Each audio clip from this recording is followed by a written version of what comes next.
Alright, y'all, we are making Birria Beef Breakfast Burritos, and we're making 16 of them to feed a local business. I got all 36 inches greased up with that bacon up, pure filtered bacon fat, cooking up 1 pound of defrosted tater tots and adding about 1.5 pounds of Birria beef to it. Then we're going to throw in 24 eggs, season them up with some taco seasoning, and then keep on moving. I got all 4 burners turned on medium for this cook. You want to keep them eggs stirred constantly so they don't get overcooked.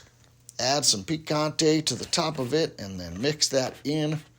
I turned the griddle off when I add the cheese to it, and now it's time to build our 16 burritos.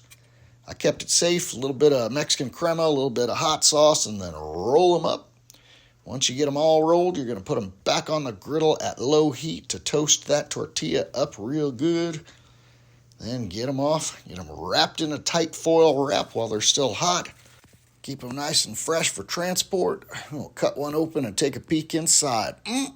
Look at that. I tell y'all, there's no better way to reach people than through their tummies. So good. All right, you like what I'm doing? Click that follow button. I'm going to keep cooking if y'all keep coming back.